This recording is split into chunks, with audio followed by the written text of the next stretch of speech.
I, 26F, and my husband John, 28M, have been living in my parents' house after moving from our NYC apartment 9 months ago. The situation wasn't supposed to be like this. John and I had a good life in the city. He worked in finance while I ran a small but successful babysitting business. We had a cozy one-bedroom apartment that was expensive but manageable with both our incomes. Everything changed when John's company went through massive layoffs. His entire department was cut, and despite his experience, finding a similar position in NYC during a hiring freeze was impossible. His unemployment checks weren't enough to cover our $3,200 rent, and my babysitting income barely covered utilities and groceries. My mom Ariadne, 52F, initially seemed like our saving grace.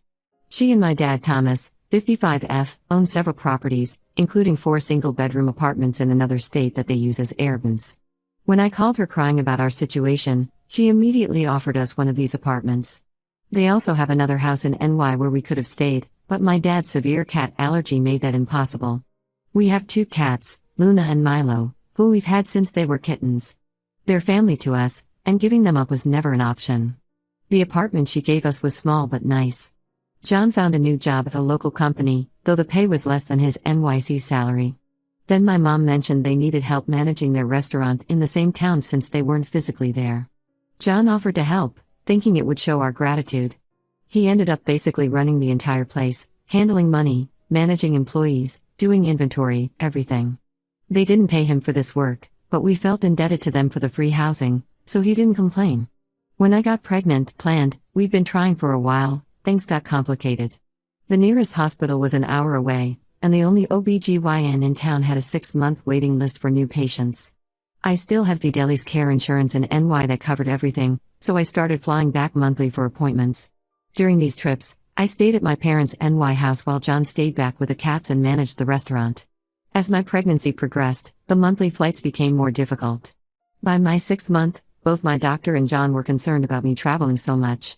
We decided we needed to move back to NY before the baby came. I also wanted my mom's help during the first few months with the baby. She'd always promised to be there for me when I had children. We found a decent apartment in Queens and got approved, but the upfront costs were insane, $7,000 including first month, last month, security deposit, and broker fees for a 17-month lease. While discussing this with my mom, she suggested a better option. She said her friend who works at a bank told her about this first-time homebuyer program that helps with down payments. She offered to supplement whatever the program didn't cover, saying it would be better to buy than waste money on rent. The catch was we needed to stay at her house while applying for and going through the program, which could take a few months. The apartment we were approved for wouldn't wait that long, but Mom insisted this was a better long-term plan. When I worried about our cats, she promised to take care of them herself since she needed to be at the rental property anyway to oversee the restaurant. I specifically told her multiple times that the cats were non-negotiable. Luna has anxiety issues and needs special food, and Milo requires daily medication for his thyroid. She assured us she understood and would follow their care routine exactly as we wrote it down. She even sent daily pictures the first week to show they were doing fine. Everything seemed perfect until last week. My mom came into my room while I was resting, being 7 months pregnant is exhausting, and announced that we needed to move out within 2 weeks. Just like that, no discussion. Her sister Rachel, 49F, was getting divorced and needed a place to stay with her 2 kids, 15F and 17M. Mom said they needed our room because family has to help family in crisis. When I reminded her about the homebuyer program and her promises, she got angry. She said we were taking too long and she couldn't support us forever. John immediately offered to pay rent until we found a place, even offering above market rate, but she refused. She said Rachel's need was greater than ours. Then she casually mentioned, as if it was nothing, that she had given our cats away to a nice family because they were too much work. She didn't consult us, didn't call, didn't even try to find out if we wanted to make other arrangements. She just gave away our pets like they were old furniture. When I started crying, she told me I was being hormonal and ungrateful, that I needed to grow up and focus on the baby instead of those animals. John is beyond furious. Not only did she give away our cats without permission, but she's also trying to kick us out after he spent months running her restaurant for free. He worked his regular 9-to-5 job and then spent every evening and weekend at the restaurant, handling everything from employee schedules to banking. He never complained because we thought we were working toward buying a house with their help. Now we're about to be homeless at 7 months pregnant, our cats are gone, and all our savings went to prepping for the baby because we believed my mom's promises about helping with housing. I don't know what to do. John wants to demand payment for his work at the restaurant, but I'm scared that will make things worse. My dad won't get involved, saying we need to work it out with mom. I feel betrayed and terrified about what's going to happen to us. Update 1: The past week has been absolute chaos. After my last post, John and I spent every waking moment searching for both apartments and our cats. We stayed in my parents' house during this time, but the tension was unbearable. My mom kept making passive-aggressive comments about how we needed to hurry up and find a place because Rachel would arrive soon. Finding our cats became our first priority. John posted their pictures in every local Facebook group he could find, and I spent hours calling shelters in the area. Finally, 3 days ago, someone in a pet-related Facebook group recognized Luna and Milo. They had seen them on a free Cats to Good Home post in a different group. Through some intense social media detective work, we tracked down the family who had them. They live 4 hours away in a small town. When John first called them, they were hostile. According to them, my mom had said we abandoned the cats because we were having a baby and didn't want them anymore. She told them I was an irresponsible pet owner who neglected them, and she was trying to find them a better home before we potentially harmed them. The family, being animal lovers, believed they were saving our cats from a bad situation. John drove there immediately to explain everything. He took all our vet records, photos of us with the cats, and even their prescription medications to prove they were ours. Thankfully, the family turned out to be understanding once they heard the full story. They were actually angry at my mom for lying to them. They had noticed that Milo seemed sick and were worried because they didn't know about his thyroid condition. Luna had stopped eating because they didn't know about her special food requirements. We got our cats back, but now we had nowhere to keep them.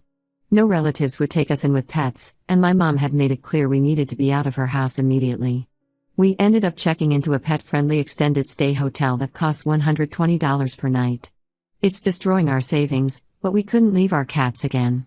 Then yesterday, my Aunt Rachel called me out of the blue. She was confused because her friend had mentioned something about her moving in with my mom. Rachel had no idea what she was talking about. She and her kids moved in with her best friend right after the divorce papers were filed last month. They have a 2-year lease and no plans to go anywhere. She had never asked to stay with my mom and was shocked that my mom was using her as an excuse to kick us out. I confronted my mom about this lie, and that's when everything really exploded. After denying it for an hour, she finally admitted the truth. Her friend Nancy wants to rent our room on Airbnb during the upcoming tourist season. Apparently, they can charge $300 per night during peak times. My mom figured she could make more money from short-term rentals than by helping her pregnant daughter. But that wasn't even the worst revelation. One of the restaurant employees, Mark, called John in a panic. He said my mom has been telling everyone that she had to get rid of us because John was stealing money from the restaurant. She's been spreading this story to relatives and local business owners, claiming she caught him taking cash from the register but decided not to press charges because I'm pregnant. She's using this lie to justify kicking us out and to explain why John isn't managing the restaurant anymore. John immediately pulled all his bank records and even got copies of the security camera footage from his time at the restaurant. He has proof he never took anything, but the damage is already done. Several of our relatives have already called to express their disappointment in him, and he's worried this rumor could affect his current job if it spreads further. I also decided to investigate the homebuyer program story. I called my mom's banker friend myself, and he was completely confused. He hadn't spoken to my mom in over a year, and the last time they talked was about refinancing one of her properties. He knew nothing about any first-time homebuyer program. The whole thing was a complete fabrication to stop us from taking that apartment we qualified for. Now that place is gone, and current rental prices are even higher than they were a month ago. My dad finally responded to our calls, but only to tell us we're breaking your mother's heart with our greed and selfishness. He knows about the lies regarding Rachel and the banker, but he's still defending Mom. He said we should be grateful for all they've done for us and that spreading rumors about my mom is unforgivable. The only family member on our side is my younger brother Mike, 24M. He moved out at 18 and barely keeps in contact with our parents. He always said Mom was manipulative and Dad was her enabler, but I never really understood what he meant until now. He offered to help us look for apartments, but he lives in a tiny studio so he can't take us in. John is beyond furious about the theft accusations. He wants to sue my parents for defamation and unpaid wages for all his work at the restaurant. He's already talked to a lawyer who says we have a case. I understand his anger, his reputation is being ruined by these lies, but I'm so exhausted. I'm 7 months pregnant, living in a hotel, and just found out my mother would rather rent my room to strangers than help her own daughter. My doctor says my blood pressure is concerning and all this stress isn't good for the baby. But how am I supposed to stay calm when my own parents are destroying our lives like this? The only silver lining is that we got our cats back, and despite everything, John has been my rock through all of this. Update 2: My brother Mike has been our saving grace through all of this. While helping us apartment hunt, he started noticing strange things about my mom's recent behavior. He discovered she lost almost $400,000 in some online crypto investment scheme about 3 months ago. She kept it completely hidden from everyone, even my dad. This explains why she's suddenly obsessed with making extra money. She's trying to recover her losses before anyone finds out. The whole situation with the Airbnb makes more sense now. She wasn't just being cruel by kicking us out, she's desperate for cash flow. The tourist season in our area can bring in serious money, and she's trying to convert every possible space into short-term rentals. But the real bombshell came from Nancy, my mom's friend. After seeing how bad things had gotten, Nancy felt guilty and confessed everything to Mike. The whole homebuyer program story was part of an elaborate scheme. My mom planned to use our good credit and first-time buyer status to get a house, then somehow pressure us to move out and let her take over. She figured she could bully us into it once we were financially committed. She told Nancy that pregnant women will agree to anything if they're desperate enough. The employee who warned John about the theft accusations, Mark, got fired last week. But before he left, he made copies of all the restaurant's recent paperwork. Turns out my mom had been keeping 2 sets of books, one showing the real numbers and another with manipulated figures. She was using John as a scapegoat to hide her own financial mismanagement. The real books actually show that under John's management, the restaurant had its most profitable quarter in 5 years. We're still stuck in the extended stay hotel, but Mike finally convinced his landlord to let us temporarily stay in his spare room. It's cramped, basically a converted closet, but it's better than spending $3,600 a month on the hotel. Our cats are adjusting surprisingly well to the small space. The biggest change came when my dad discovered Mom's financial secrets. Someone from the investment company called their home phone about recovering the lost funds, and he picked up. They had a massive fight that the neighbors could hear. He finally called us to apologize, admitting that Mom has had a gambling problem for years that he tried to help her hide. He kept hoping she would get better on her own, but instead, she just got better at hiding it. John took all our evidence, the real books, the fake books, Mark's testimony, the security footage, and proof of his unpaid work, to a lawyer.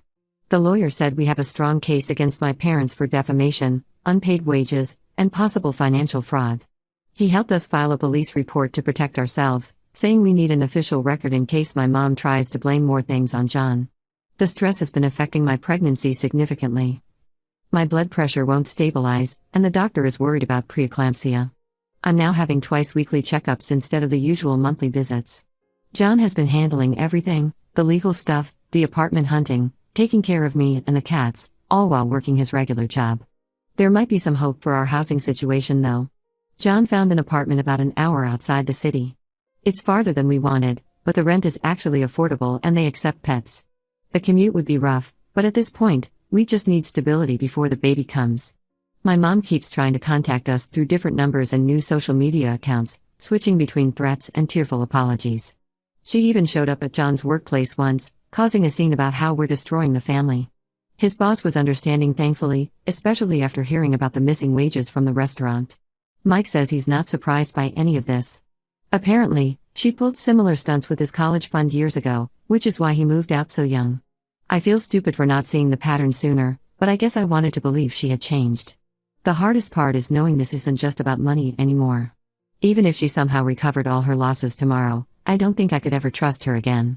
She was willing to make her pregnant daughter homeless and destroy her son-in-law's reputation just to cover her own mistakes. That's not something you can just forgive and forget. Final update: a lot has changed since my last post. We moved into an apartment about an hour from the city. The commute is long but manageable, and more importantly, we're finally stable. The landlord turned out to be incredibly understanding about our situation and even waived the pet deposit for our cats after hearing what happened. Our daughter Emma was born healthy last month, despite all the stress during pregnancy. I ended up needing an emergency C-section due to preeclampsia, but we both recovered well. The cats have become surprisingly protective of her. Luna sleeps next to her crib, and Milo follows me whenever I carry the baby. The situation with my parents took several unexpected turns. Mom's attempts to blame everything on their accountant backfired spectacularly. He had kept detailed records of every time she instructed him to create fake books, including emails and recorded phone conversations. When the police got involved because of potential tax fraud, he handed everything over to save himself. My dad finally filed for divorce after discovering mom had gambled away $380,000 of their retirement savings. He sold the restaurant to one of their long-term employees, ironically, Mark's cousin, and moved in with my uncle. He's been trying to rebuild a relationship with us, sending baby gifts and apologetic letters. I'm not ready for that yet. His years of enabling mom's behavior caused too much damage. Mark, the employee who helped expose mom's lies, landed a management position at a larger restaurant chain. He gave John a glowing reference, which helped counter any damage from mom's theft accusations. John's new job actually pays 30% more than his old NYC position, and his company is talking about promoting him to department head next year. Mike helped us compile a detailed timeline of mom's gambling habits and investment losses going back 5 years. We discovered she had already lost 3 other properties, which explains her desperate attempt to use us to get a new one. She's still playing the victim with relatives, claiming we fabricated everything to hurt her, but the evidence is too solid for anyone to believe her anymore. The recordings Nancy sent us of mom planning to steal our future house weren't needed for legal purposes since we didn't pursue the lawsuit. The ongoing police investigation made it unnecessary. But those recordings helped convince several family members who were still on the fence about the situation. Last week, mom showed up at our apartment unannounced, demanding to see her granddaughter. She hasn't changed at all. She tried guilt-tripping me about keeping a grandmother from her only grandchild and then threatened to sue for grandparents' rights when I refused to let her in. The police escorted her away, and we're now in the process of getting a restraining order. I blocked her on everything after that incident. It's clear she still sees us as things to manipulate rather than people to love. She views Emma as just another tool to regain control, and I won't let my daughter be used like that. Our lawyer says her legal threats are empty. She has no case for grandparents' rights, especially with her documented history. Life is quieter now, and honestly better. John's job is going well, the cats have settled into our new home, and Emma is thriving. Some days I still feel sad about losing my parents, but then I look at my daughter and know I made the right choice. She deserves better than a grandmother who sees her as a pawn and a grandfather who would stand by and let it happen. I've learned that sometimes the best family is the one you choose, not the one you're born into.